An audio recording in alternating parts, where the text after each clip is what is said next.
ગિરનારમાં જાહેરનામાનો સ્તરે આ મુલાળિયો જોવા મળ્યો। 3 મહિલાઓએ ગિરનારની સીડીઓ પર ચડાવ્યા લાડુ। મનાઈ હોવા છતાં 3 મહિલાઓએ લાડુ ચડાવ્યા। લાડુ ચડાવવાનો વિડીયો પણ વાયરલ થતા પ્રશાસન દોડતું થયું છે। રેન્જ આઈજી રાજેન્દ્રસિંહ ચુડાસમા ભવનાથ પહોંચ્યા। લાડુ ચડાવવાની ઘટના અંગે માહિતી મેળવી। હાલમાં દૂધધારા અભિષેક કાર્યક્રમ સ્થગિત કરાયો છે। 3 મહિલાઓ સામે જાહેરનામા ભંગની ફરિયાદ નોંધાશે। દૂધધારા અભિષેક યાત્રા રદ થતા પ્રશાસને રાહતનો શ્વાસ લીધો। દૂધ દ્વારા અટકાવવાથી જ નથી, આ તો પવિત્ર ગાયનું દૂધ છે। ગાયને આપણે માતા માનીએ, માતા માનતા હોય તો એમાં કોઈ નુકસાનકારક તો છે નહીં, કોઈ નશીલો પદાર્થ નથી।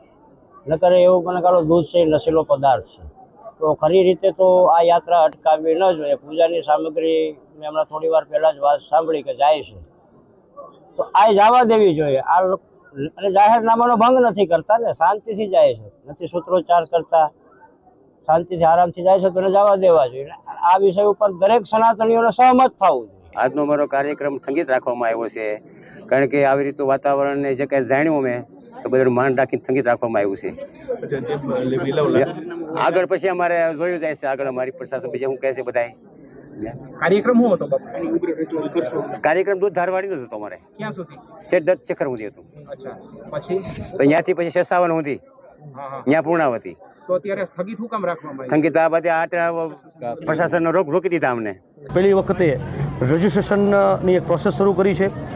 રજિસ્ટ્રેશનની પ્રોસેસ લોકો માટે છે, પ્રશાસન માટે, અમારા પોલીસ ડિપાર્ટમેન્ટ માટે, અમારા એક વ્યક્તિની અમારા એની હેલ્થ કે એમના જીવની અમને માટે કિંમત હોય છે। કેટલા યાત્રાળુ ઉપર ગયા અને કેટલા પરત આવ્યા એ અમારી પાસે એક્ઝેક્ટ આંકડો રહે, અને ક્યારેક ઇમરજન્સી કિસ્સામાં અમારે ઇવેક્યુએશન કરવાનું થાય તો પણ આ ફિગર અમને કામ આવે, એના માટે આ રજિસ્ટ્રેશન શરૂ કર્યું છે। શરૂઆતમાં કદાચ લોકોને અગવડ પડી હશે, પરંતુ આપના માધ્યમથી જણાવવા માગું છું કે લોકોની સલામતી સુરક્ષા માટે આ અમે કદમ ઉઠાવ્યું છે।